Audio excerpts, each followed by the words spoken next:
Well, we are here on today, giving the Most High uh, so much praise for allowing us to be here on today.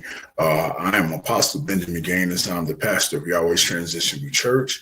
We just want to take this time to welcome you all in for uh, our Bible study for Yahweh's Transitional Church. And we thank the Lord for how He's been blessing during these past Bible studies. We thank you for those who are listening and those that will listen at a later time. We are always grateful to break the bread of life with you, and you. So we want to say welcome, one and all. I'm just going to say a brief prayer. As always, the word says, in all your ways acknowledge Him, and He'll direct your path. So we want to acknowledge the Lord. Heavenly Father, we thank you for blessing us to be here on today. We thank you for our life. We thank you for our understanding. We thank you for your peace, Lord. We thank you for you have made all things new, and old things have passed away, Lord, and you have given us a new revelation. You have given us a new thought, and today we will sing unto you a new song, Lord. And so we ask that your word will marinate in our hearts, our minds, and in our spirits, and that someone will be edified and that you may be glorified.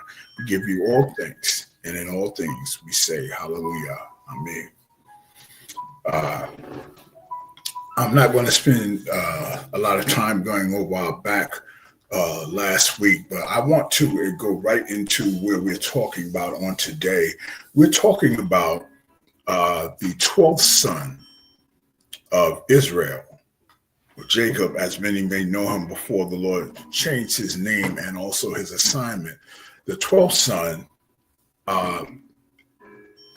at this time, he was the 11th son, and he is Joseph. He is Joseph in the Bible. The 12th son is Benjamin. This is Joseph we're speaking of on today, and Benjamin was not yet born, but Joseph was the son that the beloved Rachel, the one that Jacob had actually fallen in love with initially, had given birth to, and she was not a woman who was able to give children because she was barren. And so during his time, Jacob's name meant trickster.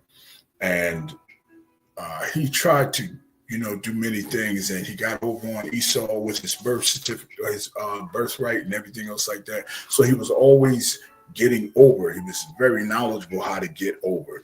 And his mom told him to go to his uncle Laban's land and marry outside of the Canaanite land where they were born at. So he went and saw beautiful Rachel, who was Laban's son or his cousin. And he told his uncle that he would work 7 years for her. And after his 7 years was over, he had done very well, and the land had begun very prosperous and everything else like that. And he went and told his uncle, he said, give me my wife now because I want to make love to her. And so his uncle, at this time, they celebrate and they do all of that, and they were drinking and everything.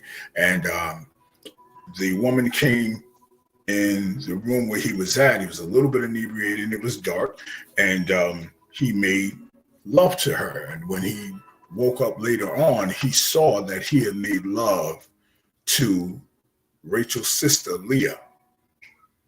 And now the Bible says that Leah was cockeyed and she was not pleasant to look upon. And he was upset because he worked so long for Rachel, and the uncle Laban gave him Leah. And he said, why did you let me work? I worked so long for Rachel, and then you gave me Leah, and I have made love to her. And so the uncle Laban said, well, it's customary that the oldest one gets married first, and Leah's the oldest, so I gave you her. So now Jacob, whose name means trickster, just got tricked by his uncle. Some people call it seed sowing, some people call it karma. But what you do is going to come back one way or another. So he has to work another 7 years for Rachel. During this time, Leah gives him 7 sons, and Rachel gives him none because she's not able to have children. So when Joseph finally comes along, he sees him as his favorite because, one, he's with He's from the wife that he wanted.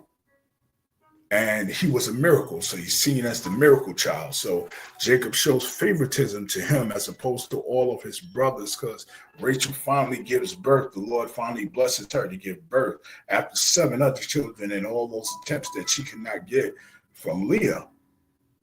And the brothers don't like Joseph. Actually, they hate him. Joseph begins to say how his dreams are showing that he's going to be over his brothers and that he's going to stand over them. And his father, even at a time, had to let him know, like, you got to chill with all these dream things, as if we're going to be bowing down to you. You know, you're the youngest and you're seeming kind of arrogant, but he's a lad. Like, he's, very young. And when these things are happening, he's like 17 years old, and his brothers decide, because his father has him, the youngest, watching over the oldest and being the tattletale and being the overseer, they said, let's kill him. Let's kill him. So while the father sent them out to work, he sent Joseph out to look after them. Now imagine the youngest looking after the oldest, and the oldest are Leah's sons anyway. So he's like, yo, this is not our brother, really, you know what I mean? Let's kill him.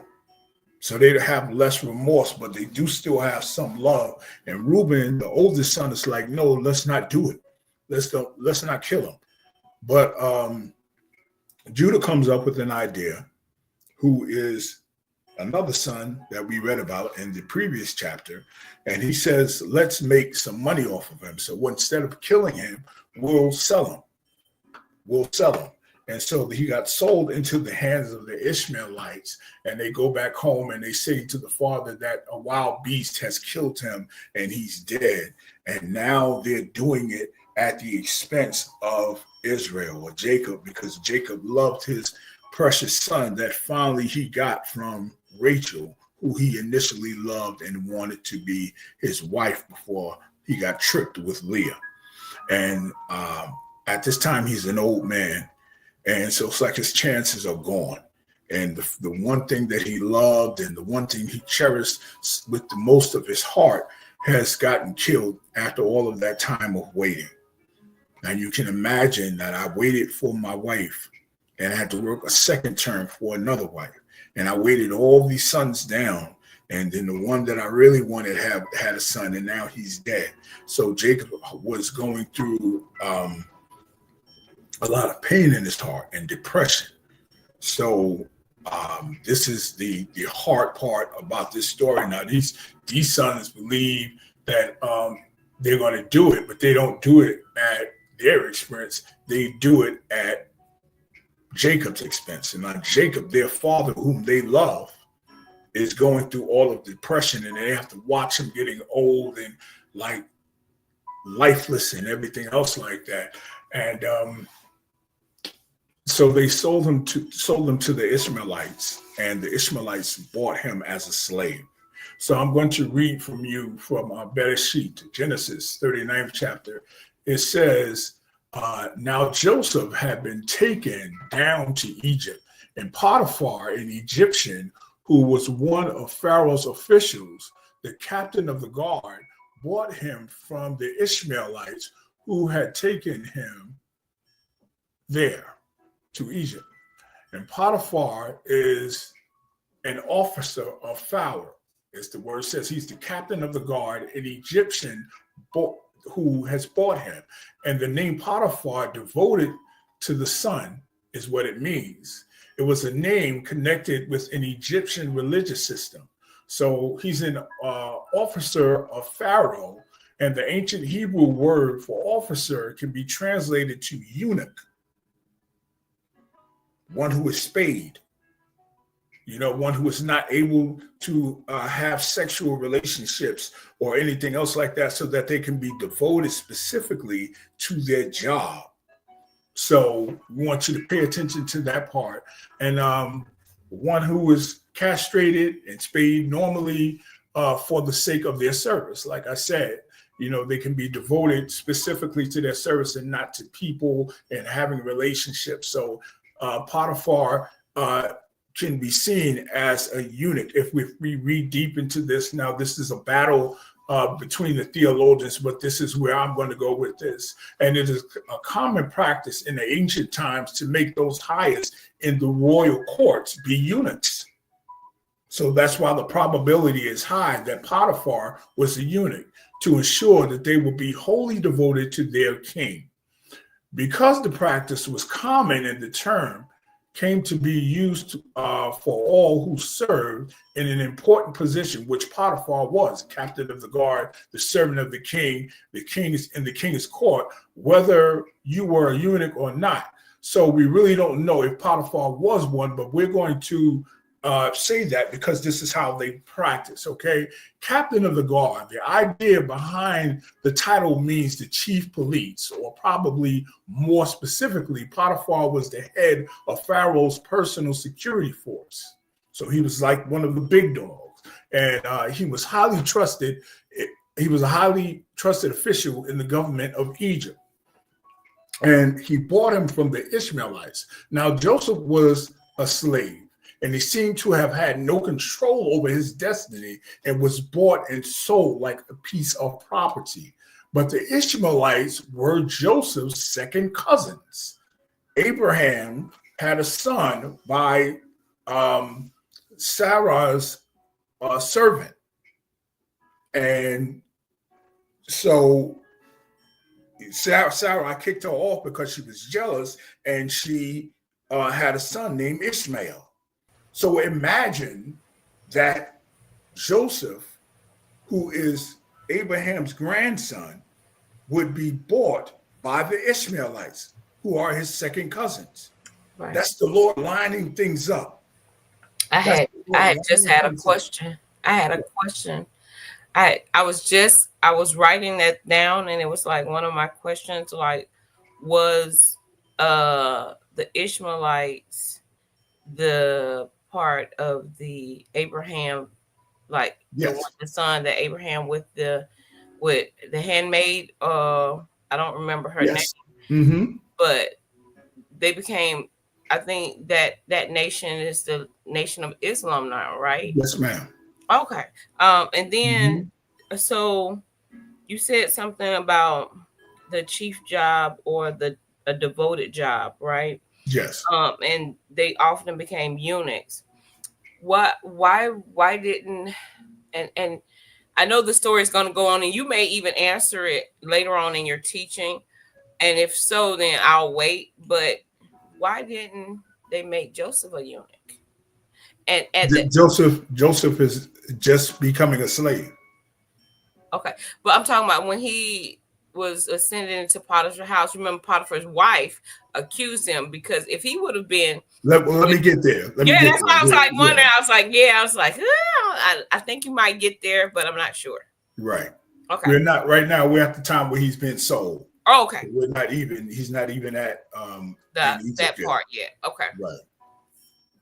So, like I said, Abraham's son Ishmael, the Ishmaelites are the ones who bought Joseph. So now look how the Lord is lining things up. I'm going to show, it's going to go down the line how the Lord puts things in places and how he makes things happen so that we just happen to be in the right place at the right time for the wrong situation, in the wrong situation. And he could have ended up with anyone, but Potiphar brought him. Okay? Sometimes Elohim will put you in the most dangerous places to be a slave so that he can raise you up, because this is what's going to, what is about to happen. Joseph was sent as a slave. And I want to define that word slave. The word in Hebrew is oved, like the name Obadiah or Obadiah. As it said in Hebrew, it means a slave to Yahuwah. A slave does not mean slavery or in tyranny. Slave means servant. So Obadiah means a servant of Jehovah or Yahweh. So this is how you can see that that Joseph is sent to be a servant and not the slave, the tyranny thing that most people think that slaves actually mean. And Joseph was a slave, but he was not enslaved. That's a big difference. He was a slave, which means a servant, but he was not enslaved as captivity. Okay? He had more control than his brothers who sold him. They were enslaved mentally because of what they did to him.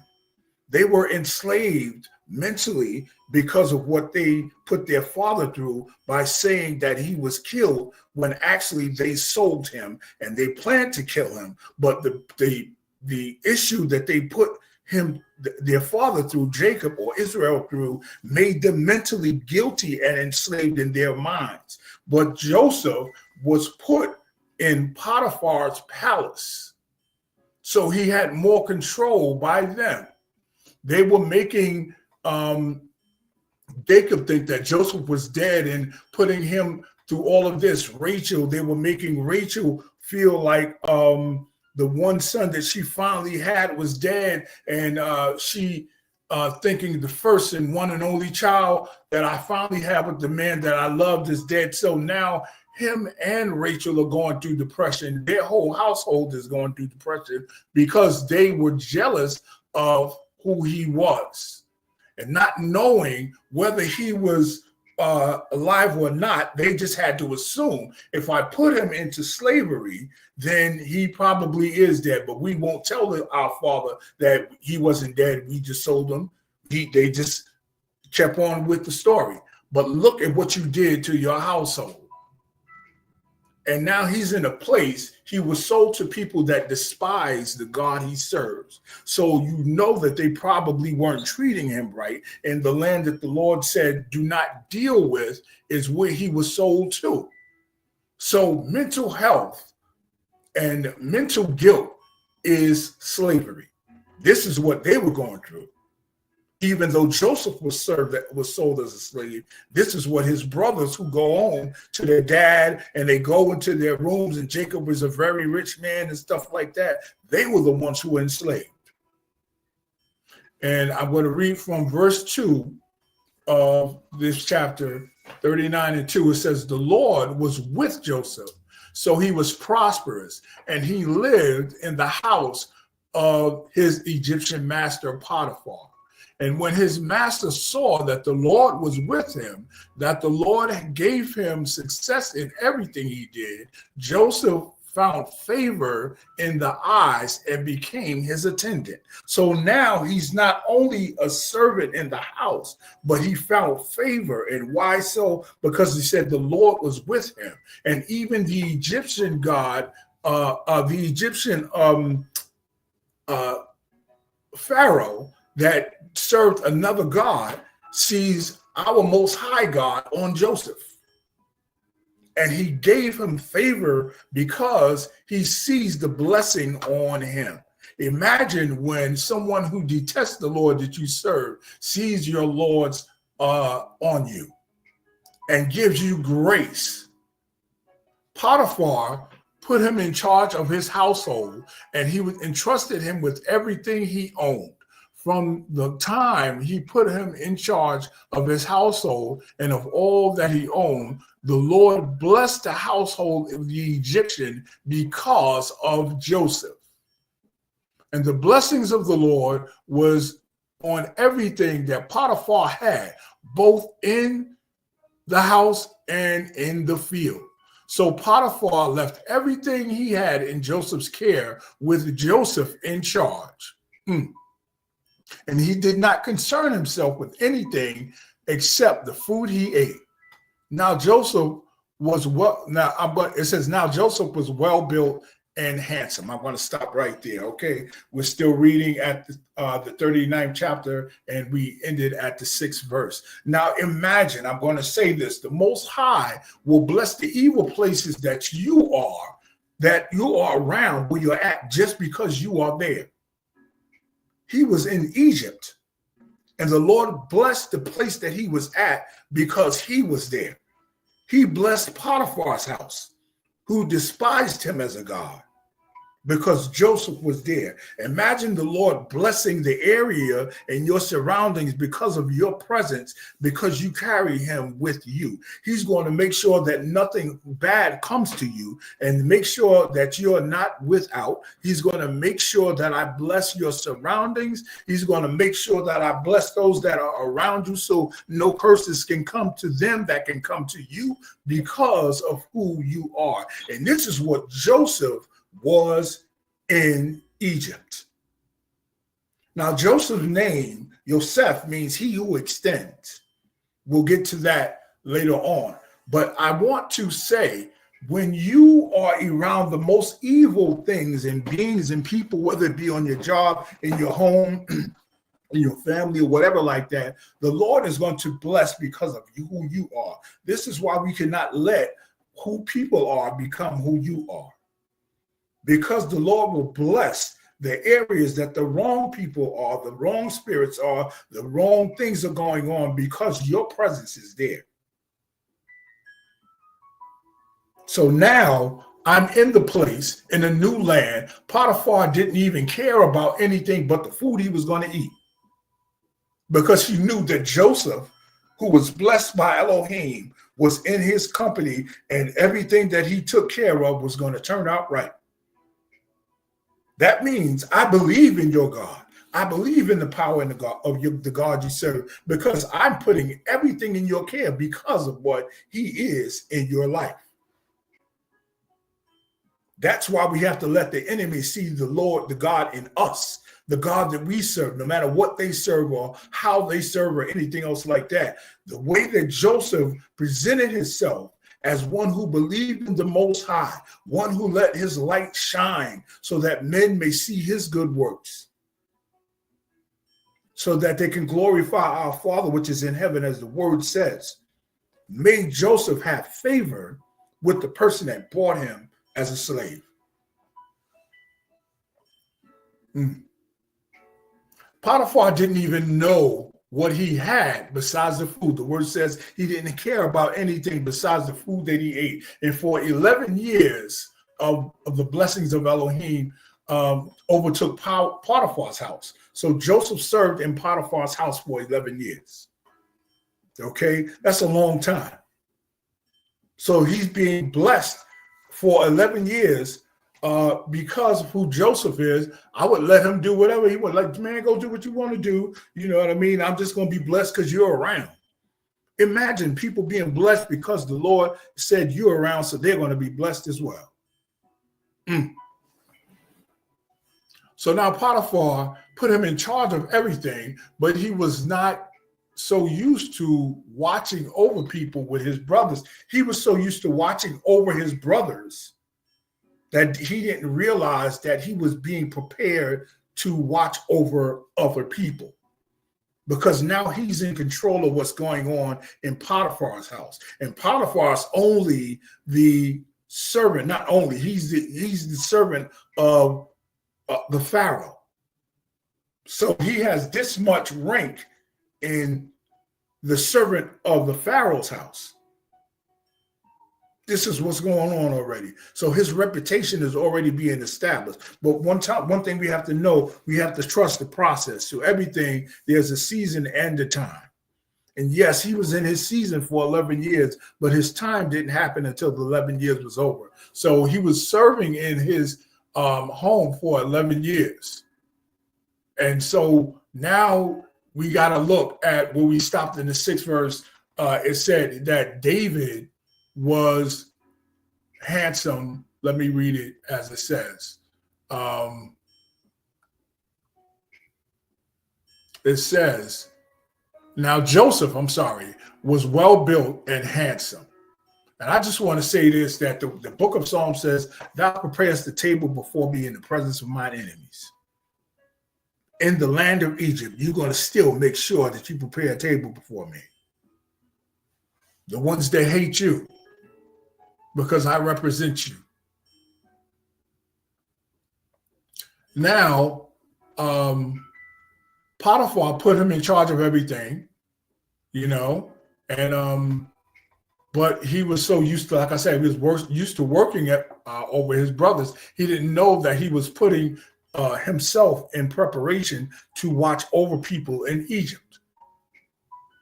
See, the Lord had Israel doing that, not knowing that he was preparing him. And so now he has to work. Obviously, he's working well because he put him over everything. He had to put it in a new place where they spake differently, when they did things differently, where they had another language, when they looked peculiar, and people that despised the Lord that he served. So obviously, the Lord was with him, because during all of that, the Lord still was with him. He was still with him. Can I ask a question? Yes, indeed. So Potiphar and Joseph were cousins. No. No. No. Potiphar is from Egypt. The Ishmaelites bought Joseph, who were the cousins of him, and sold him to Potiphar in Egypt. Okay, and Potiphar, what was his position in this land? He was the chief official and like the high rank officer. Okay, so we were talking about earlier, you was talking about eunuchs and things of this nature. Yes. How then did he have a wife? There is we often hear the story about Potiphar's wife and the issue with Joseph and people making eunuchs. If they were made to be eunuchs, how was he spared not becoming a eunuch? Was he spared because he had a wife? And well, it's not a disparity thing. Actually, just Joseph was a slave. It didn't. When you're in a rank with the king or the Lord, the Pharaoh, that's what Potiphar was. Joseph was Potiphar's slave, so he didn't have anything to do with being a eunuch. Okay, so what about Potiphar? Why was that's like I explained in the beginning. I said there's a big debate about that. Usually people in high ranks like that are eunuchs. They are made eunuchs because they have to be devoted to the king. Right. Okay. So grace, mercy, and peace, my sister. How are you? I'm just going to bring you up just in case, but if not, it's up to you.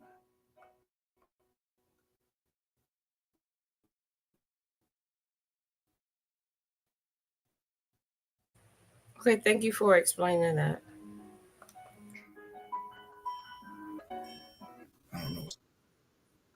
Yes, indeed, of course. Yes, because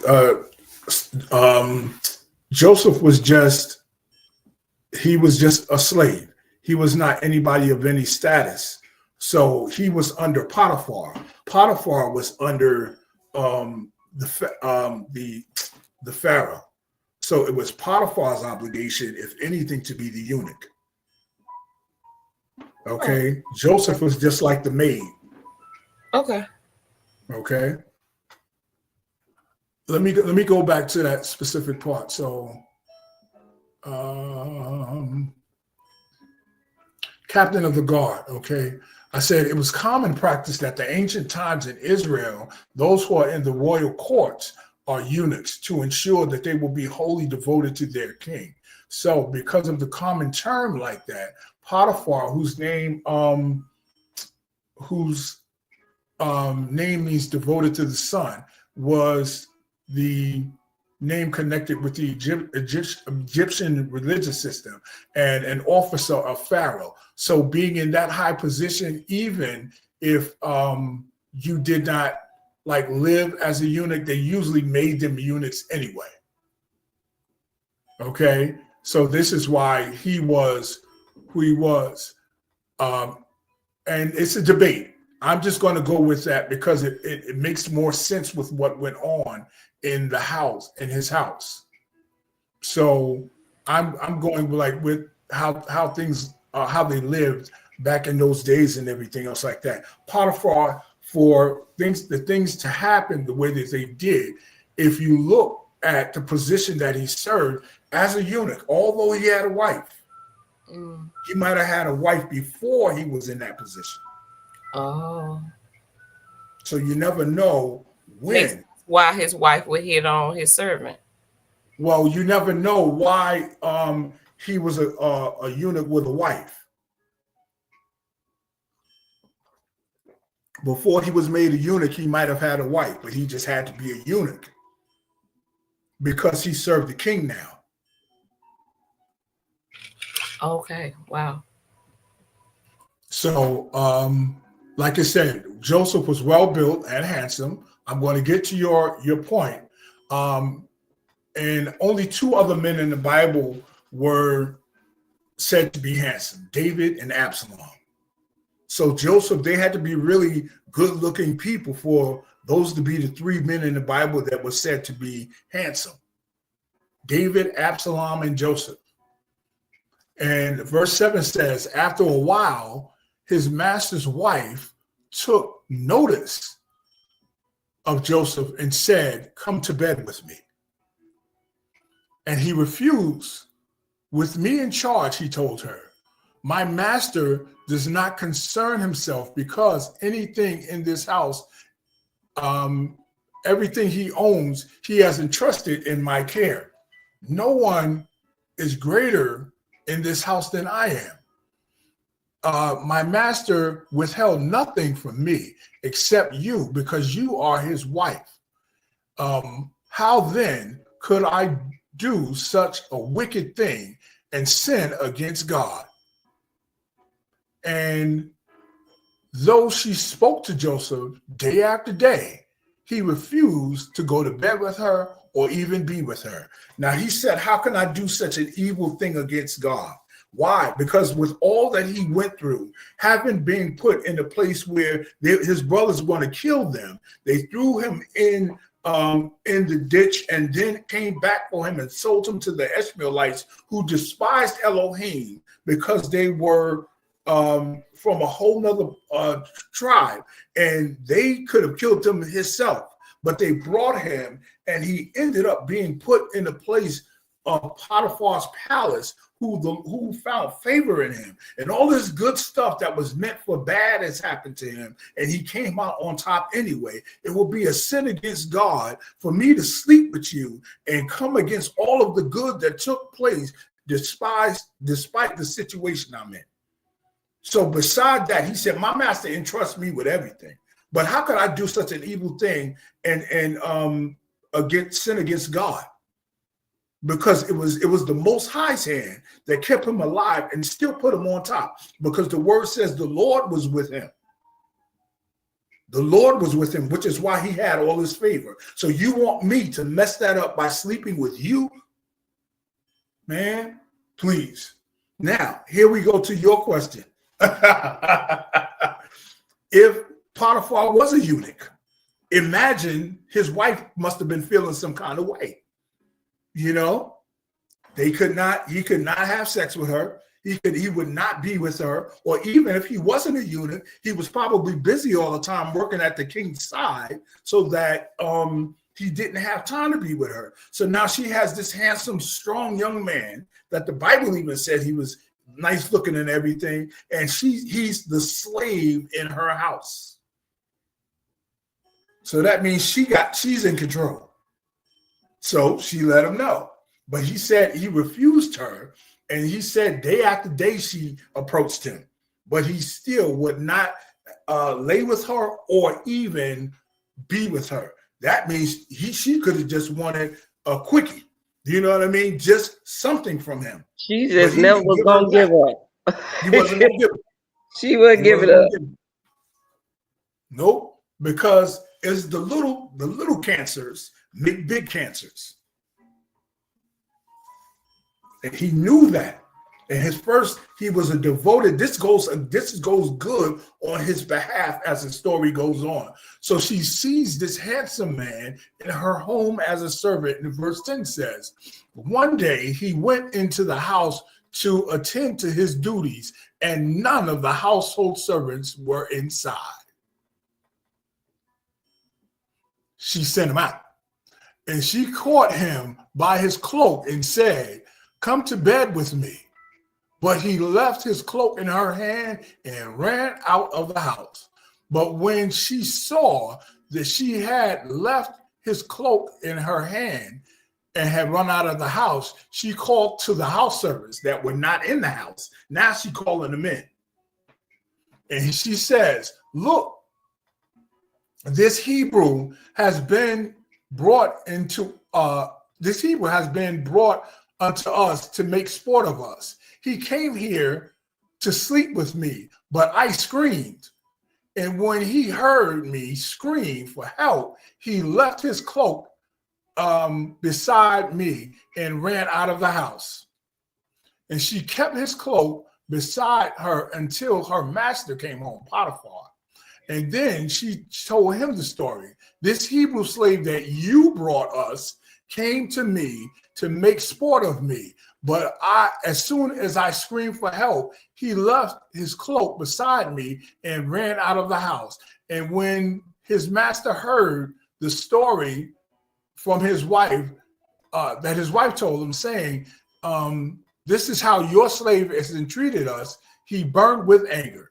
Now Joseph's master took him and put him in the prison, the place where the king's prisoners were confined.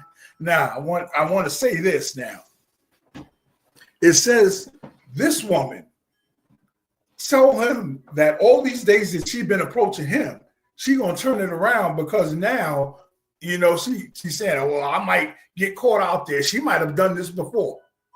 You know, who's to say why Potiphar was upset? He probably was upset because he knew Joseph. He knew Joseph wouldn't do anything like that. It had to be what you was doing, because if I don't know anything else, I entrusted him with everything in my house, and I didn't have to worry about anything. I'm not upset about what he did. I'm upset about your lying and what you did, because I know him. I know I can trust him, because I felt his God so much that me as an Egyptian, entrusted him over my house. You're the one that I'm upset about. But he's the big dog, so he got to act like, okay, let me handle this. Let me throw him into prison. But I'm going to show you how the elevation came from him being put in prison. I don't want you to lose your thought, but may I interject just one moment? I think, too, because she knew what the rules were. She knew that this was the only place that Joseph could not control or could not fight against, because Potiphar said, I think you read it, it said something about he gave Joseph command over his whole house except his wife. He could not sleep with his wife or be with his wife. And it's always the exception. Even in the garden, you can do this. This is the only thing you can't touch. You can do this. This is the only thing you can't do. And it's always that one thing we always can't do that we find ourselves having trouble with or getting in trouble about. So I was like, wow. But see, that didn't even have to be said. He would not sleep with his wife. Even if it wasn't a rule that was given, he knew not to do that anyway. He knew not to do that anyway. He's just saying that he gave me, you know, he gave me control over everything but you, because I wouldn't bother you anyway. You're his wife. Me, with the respect that I have, I come from Jacob and Rachel. I know better than to do things like that. That's the Canaanite way. That's the way the Canaanites do. Wow. Wow. You know? As you were releasing that, bro, I'm gonna tell you one of the cliches that came into my mind was, I don't know if you've ever heard somebody say, she just standing there lying her butt off, or he's just standing there lying his butt off. To know that you were in a position to have placed yourself in a way of wanting to have sex with someone, and then you weren't able, you would lie in such a way that would not be beneficial for the person that you were lying on. Exactly. Now listen, Joseph hadn't been with anyone either. He might have been feeling some kind of way too, but he knew better than to mess up his blessings. He knew better than to mess up his blessings. He had permission from her. Like she wouldn't have ratted me out. She probably would have kept, being cool without him knowing. He's always going to be gone, and you're always going to be here. This can be a good thing. But he had more integrity in himself than to do something. He said, I couldn't sin against God. Even if my body wanted to do that, I couldn't sin against God like that. I couldn't sin against God like that.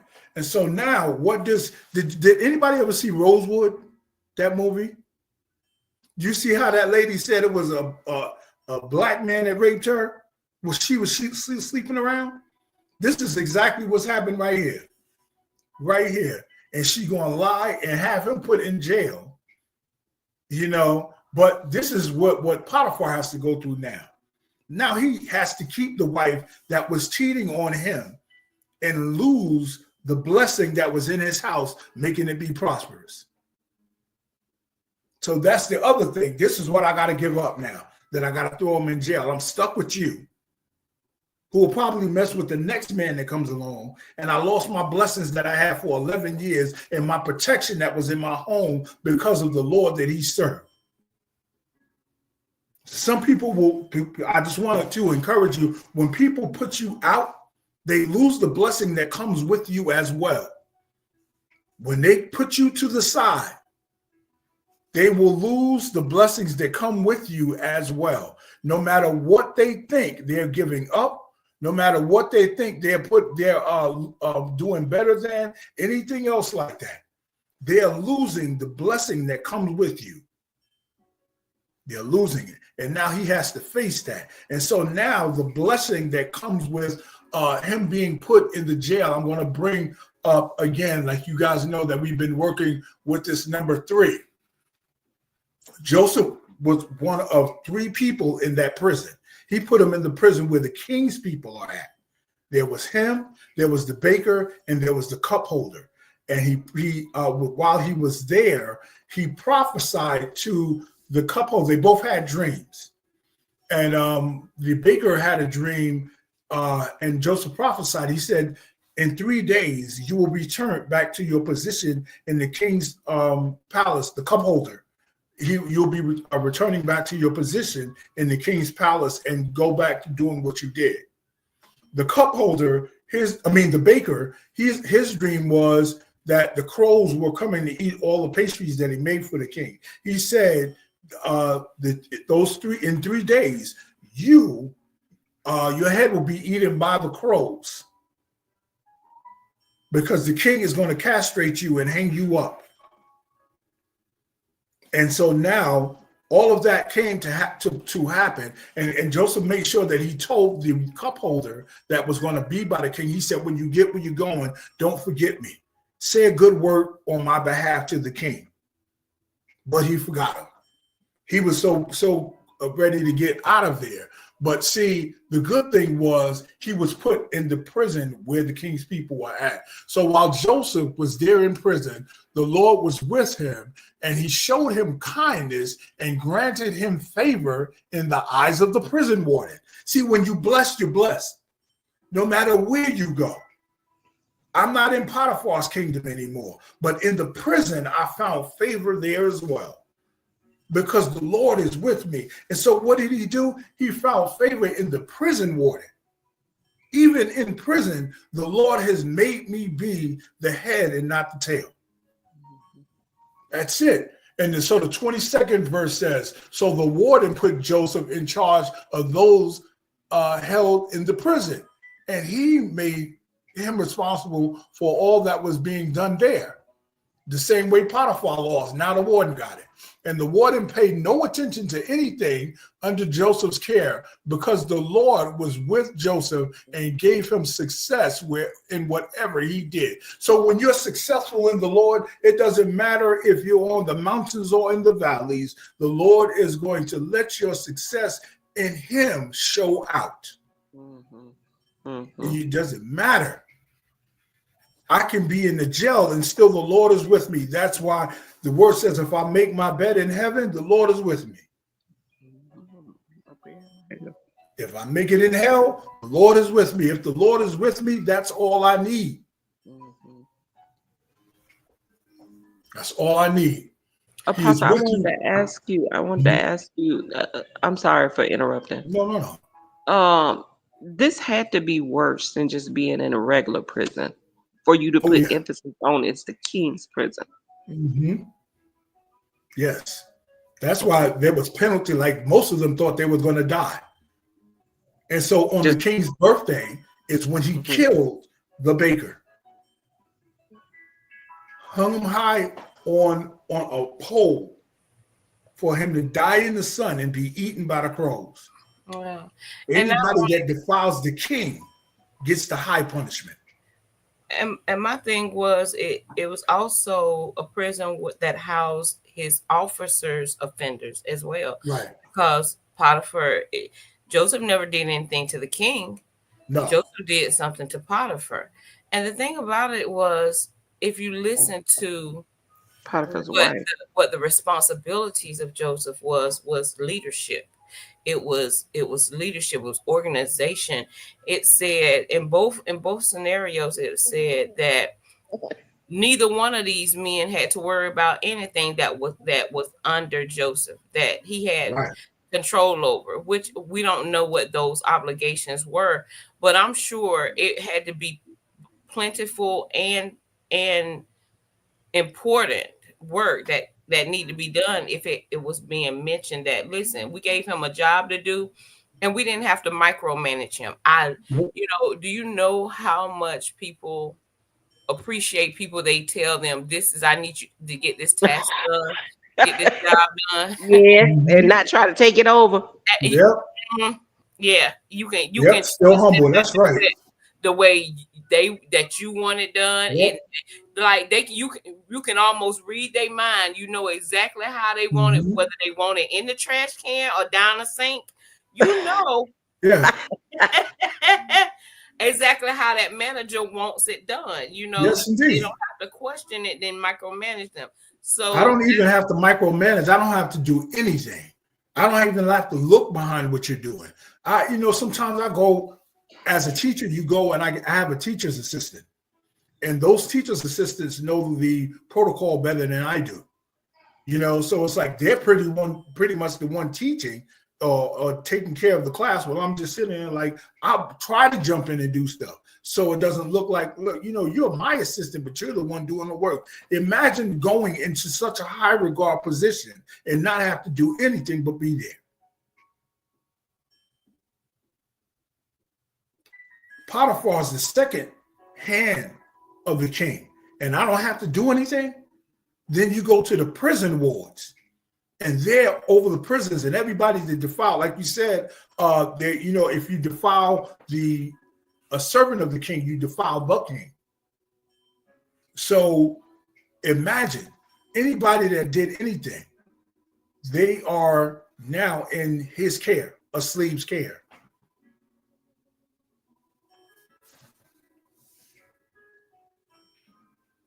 But like I said, 3 is divine completion. And so now I'm just going to go a little further because we still got a few more minutes. Okay, so now here we are, and the warden gave him success in whatever he did, and he put him in charge of everything, and he says, I can trust you. And at that time, while he's doing that, he's doing it with the humility of a slave, that I'm not trying to be the warden. I'm just a natural leader.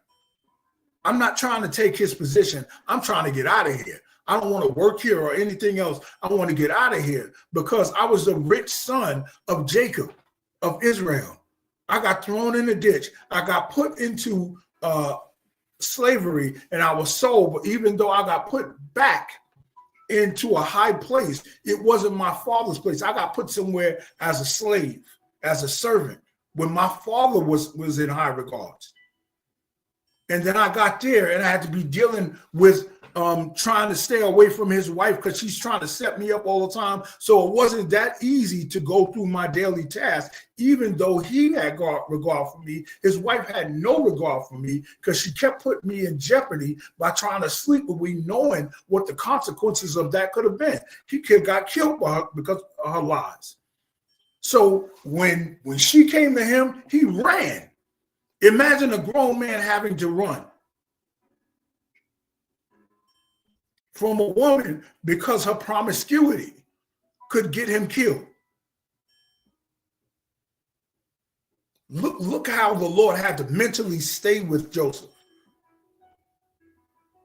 Thinking about what I lost, how my brothers treated me, wondering how my father was, how I got put in this place when I'm traveling with the Ishmaelites who hated my people, and they sold me.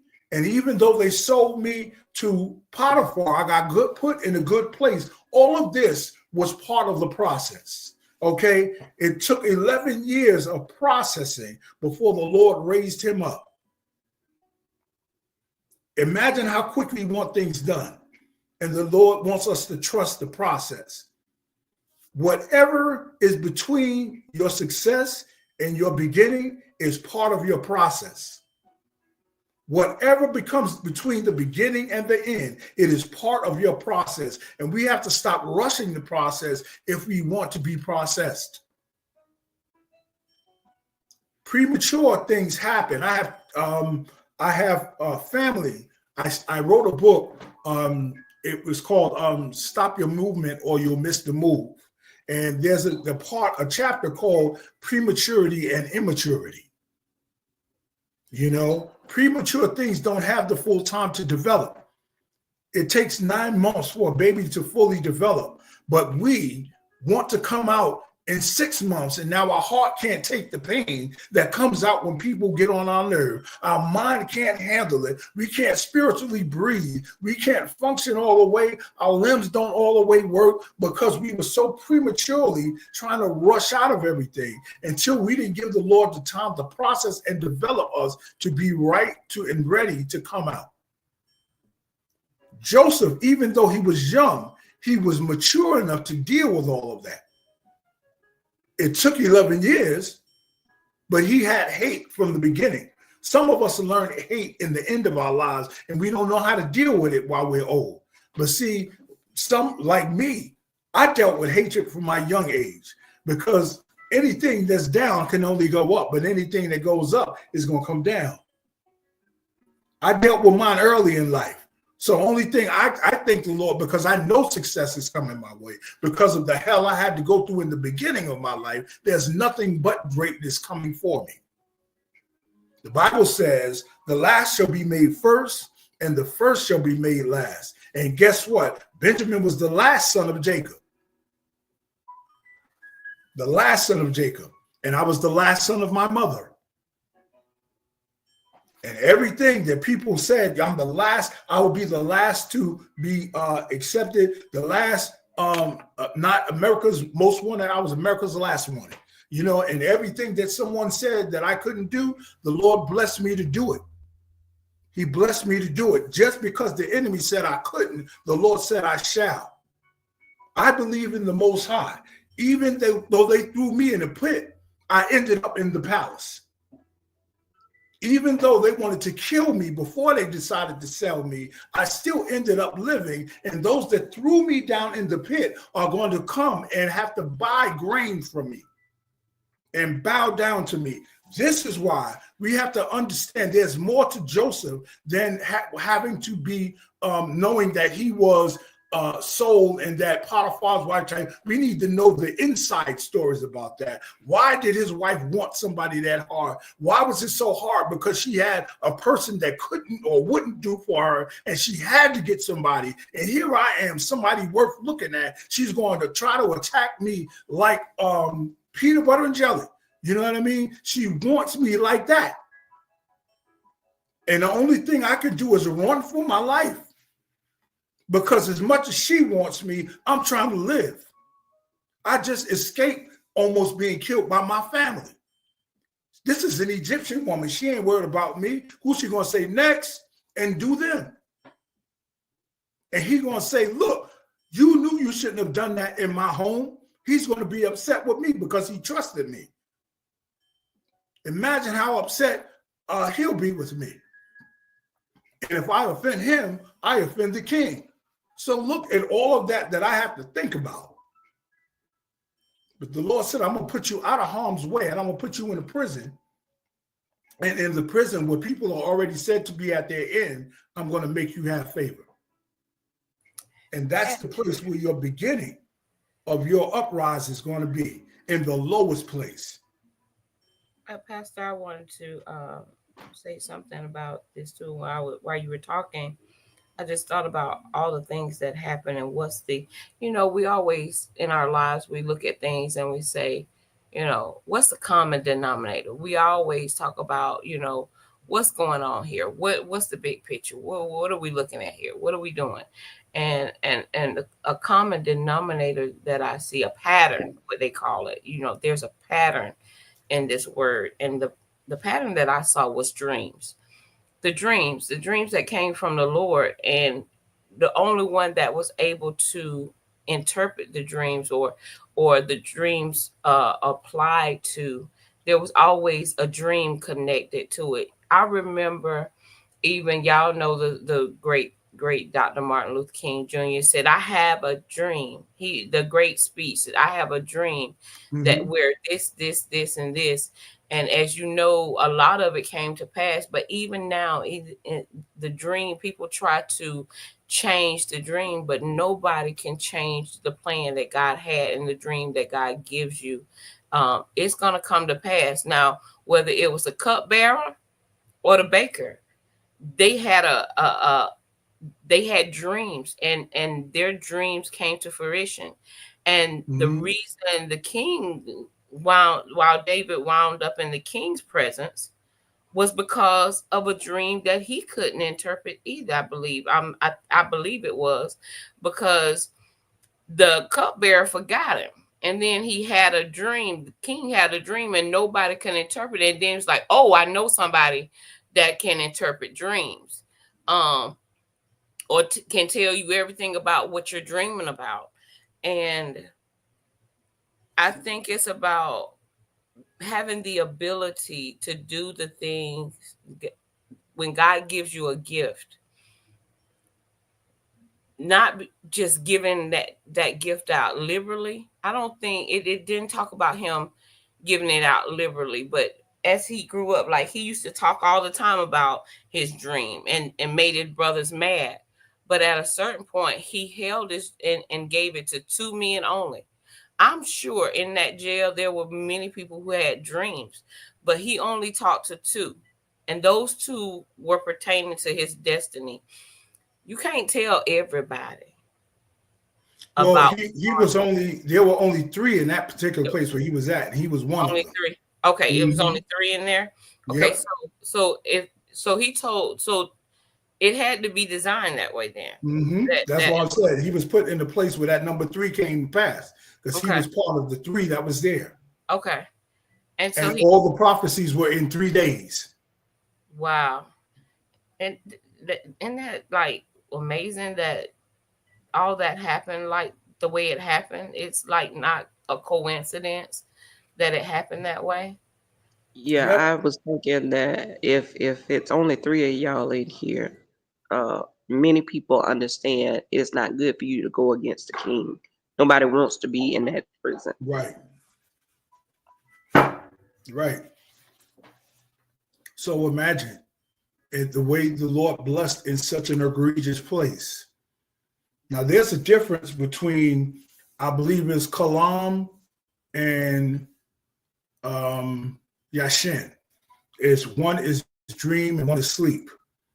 The enemy doesn't want you to sleep, because if you don't sleep, you can't dream. So this is why a lot of us don't get any rest, because that's the enemy is trying to keep you from sleeping, because if you sleep or rest, you'll be able to dream, and your dreams are where your prophecies are at. And if your prophecies are in your dreams and you need to get in your sleep to get to your dreams, you can't get to your prophecy. So I'm going to keep you from being able to sleep so that you can't dream, so that you cannot see your prophecy. That's another way that the enemy plays. And so what does he do? He makes these different apps that we stay on all night as opposed to going to sleep, so that we can sleep and rest, so we can dream and see our, our prophecy, or get to what the Lord has to say for us. All of these different things. People are up, and I'm guilty of it. All night long, I go to sleep when it's time to get up. And it's because my mind won't let me rest sometimes. Because if I sleep, I can dream. And just like Joseph, my prophecies happen in my dreams. I get my prophecies in my dreams. And so the king Nebuchadnezzar, Micaiah, was the one who prophesied to Potiphar. King Nebuchadnezzar, Daniel prophesied to him. You know what I'm saying? So all of these things that were going to happen, it was part of the dream. Part of your dream, where the Lord is going to show you some things. And us spiritually, as spiritual leaders, when we can't trust the prophecy, as I heard the other day, the prophecy, the one that comes from the prophets, what they make up, as opposed to the prophecy, anybody that says there's a prophet going to say whatever they want to. They're going to say the Lord said it. But when we can't hear the Lord for ourselves, which he can show you in your own sleep, then you'll believe everything and expect everything that somebody says that did not come from the Lord. That's why we have to sleep, so we can dream, so we can get to our prophecy. So even in prison, these two people that were able to sleep, and get to the dream, a dream realm. That's something. That's wow. Okay. Mm-hmm. If the Lord wants to show you something, he's going to show you. That kind of goes back even in the day that we live in. When you have so many things going on, it can interrupt your sleep cycle. However, in this particular instance, I truly believe, because Joseph knew he did no wrong, he could go to sleep. He could he could go to sleep without a problem. It didn't, even though, somebody was being evil and vindictive, he was trusting God completely to be on his side. And I'm thinking to myself, whomever that was that I told, because the Lord knew and knows me, he knows that whoever left from here forgot to tell you a particular thing like I asked him to. So I want you to have a dream that you can't interpret, but it's going to remind him. That's right. Lord have mercy. Yes, indeed. That's why it was purposeful for him to be in that particular prison with only 3 men. The word couldn't get mixed up between anybody else. One of them got killed, the other one got out. And so while Pharaoh had a dream, then the cup holder remember, like, yo, I knew a dude back in the prison that he prophesied to me and the other man, and all the interpretations he gave of the dreams came to pass. His name was Joseph, and he can prophesy the dreams that we have. That's why the 3 was necessary. It had to be in that place where it was only between 3 people, so it could not get mixed up between anyone, because he forgot even when it was just Joseph, because he was so happy to get out of there. But when the Potiphar had the dream, not the Potiphar, when the Pharaoh had the dream, then it made him remember, like, yo, I remember. Because when I got out of here, it was because someone who interpreted the dream in the prison that I was in. That's why he had to go through being put in prison by Potiphar, because it brought him higher to the king's rank.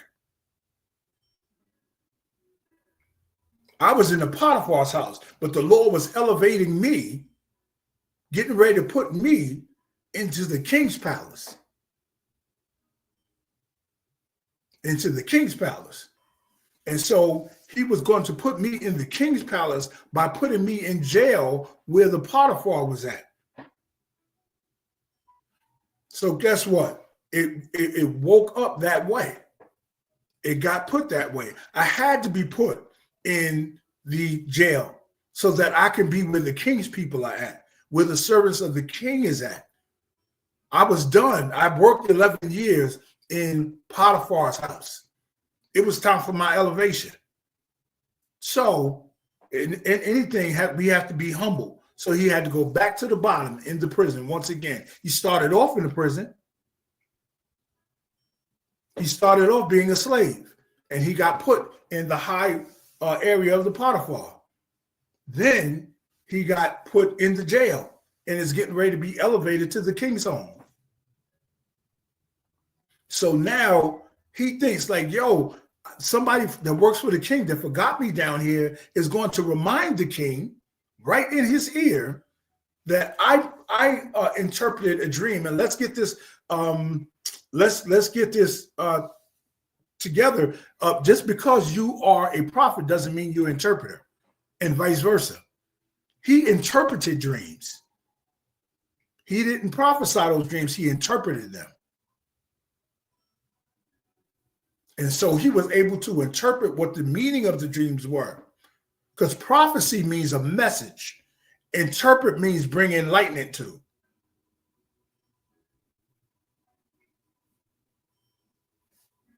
Why don't we have so many place people who say, you know, prophets and prophetess? Why don't we have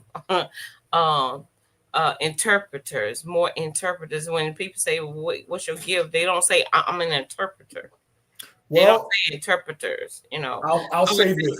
It sounds more prolific to say prophet. Right. It sounds more clouty to say specific words.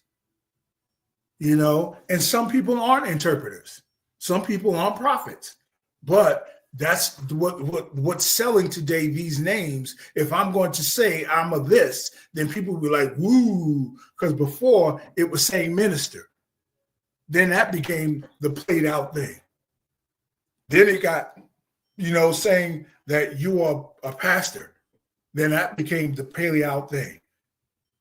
Then it became saying I'm an overseer. And that became the played out thing. Then it became apostle. Like people change things, you know, as to a fad, as opposed to my purpose. They want to hear the sound of it or what's being said.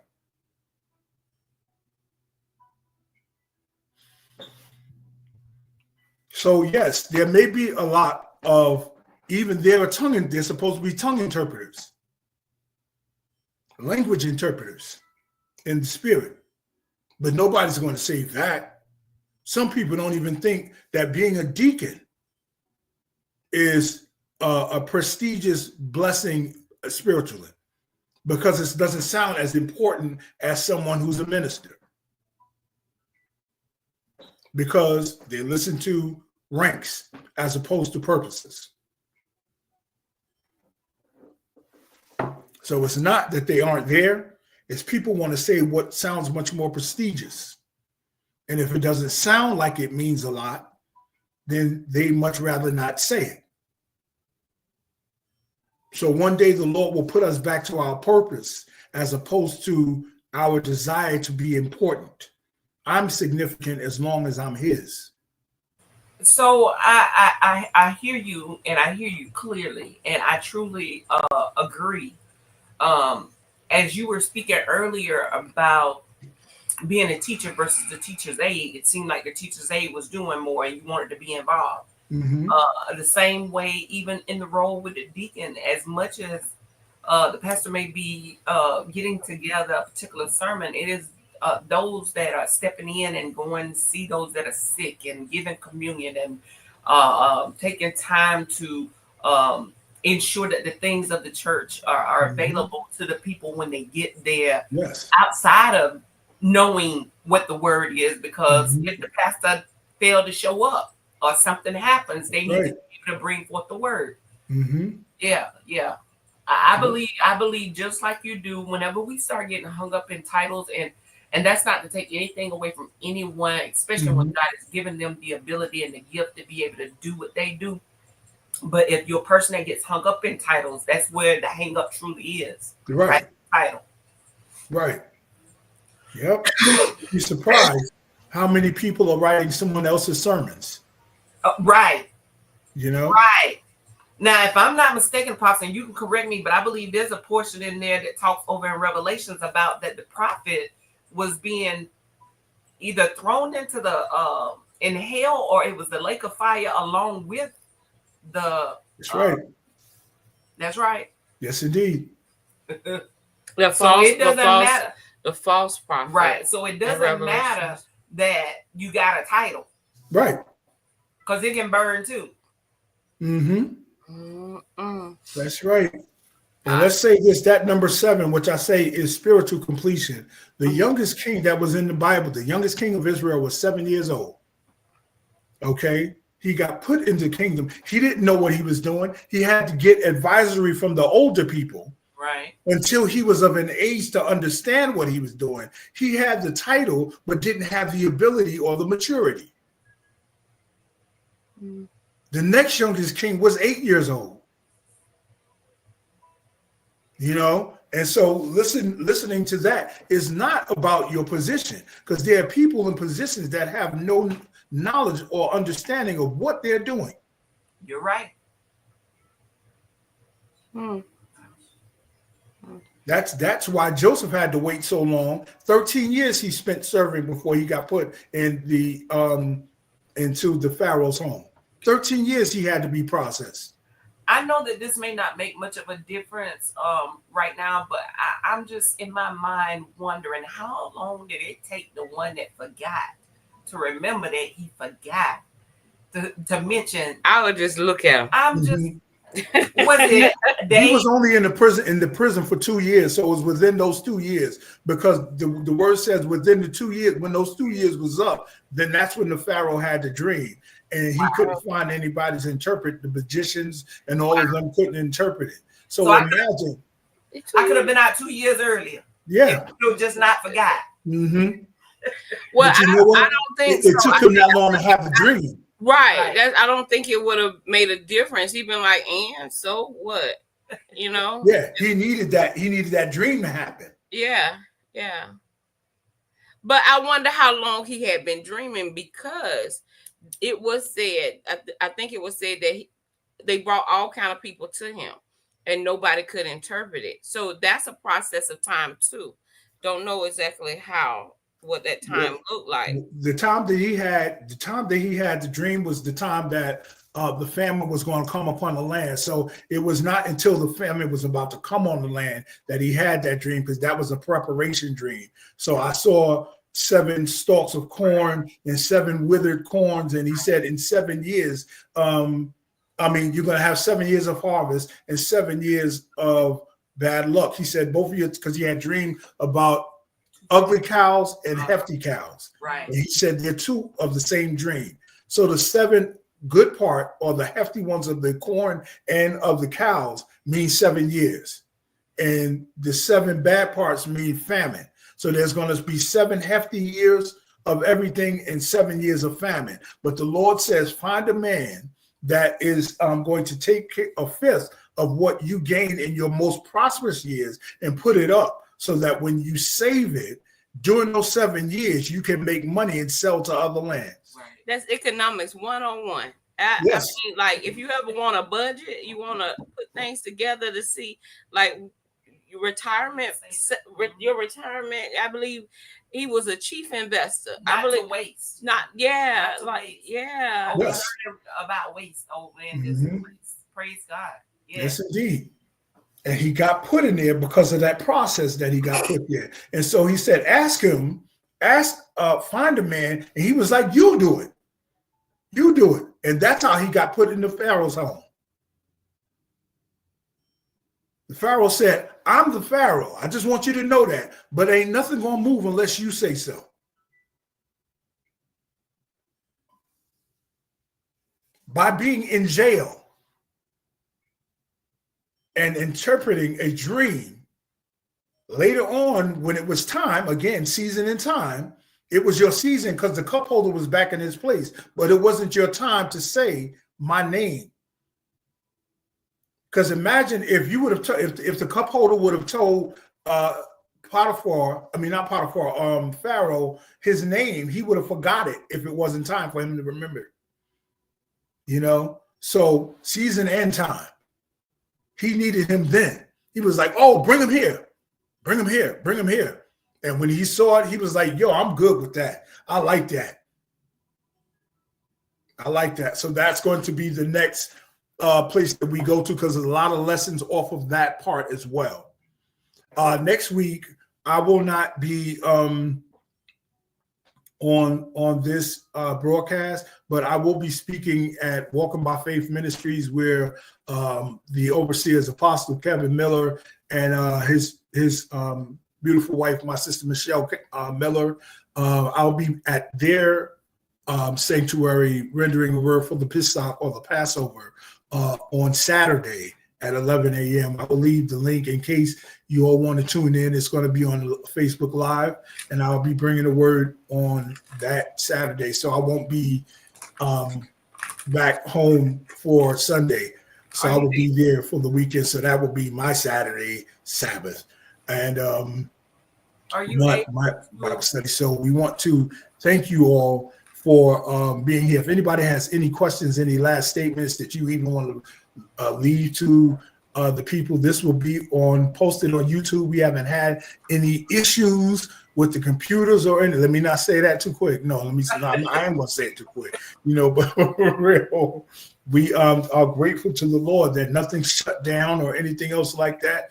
He got me down here and it worked. So we are saying the Lord will take you from the pit to the palace. And we're next week, the next time that we continue, we'll go to the palace, and then we're going to move on to a few books over. But if you all want to say anything before we close out, if you have any questions, you want to make any remarks, we welcome you to do so. God bless you, Apostle. We thank you so much for download and how God continues to use you in a mighty way. I just wanted to see whether or not you're able to place that link where you'll be speaking on this. Yes, of course. Okay. All right. Yes, indeed. Yes, and as you always say, grace, mercy, and peace be unto you, my brother. Grace, mercy, and peace. Amen. Thank you much. Amen. Great teaching. I've learned a lot, especially about the cousins. We have cousins too, and it's amazing how even your cousins will do you dirty. I mean, just like, and you would. I think what I got from it too is families have issues. Yes. And no matter what the issues are in the family, when you find favor with God, He still will put you in a place of abundance, and He will allow you to prosper, and He will allow you to be who He designed for you to be. Yes, the more I keep hearing about this word, I still keep seeing that we have no control. The only thing we have control over is to honor God and live with integrity the best of our abilities, and God's gonna honor that.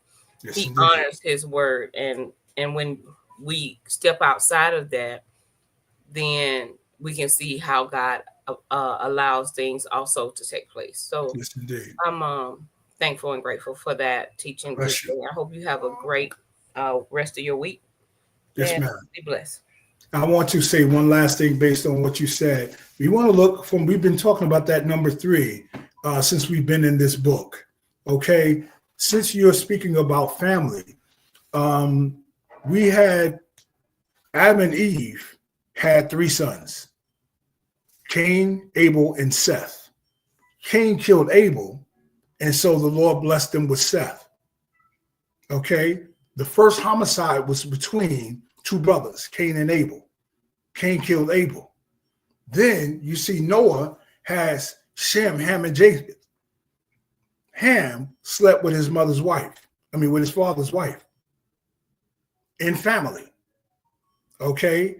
And now you see the other 3 sons that Judah had.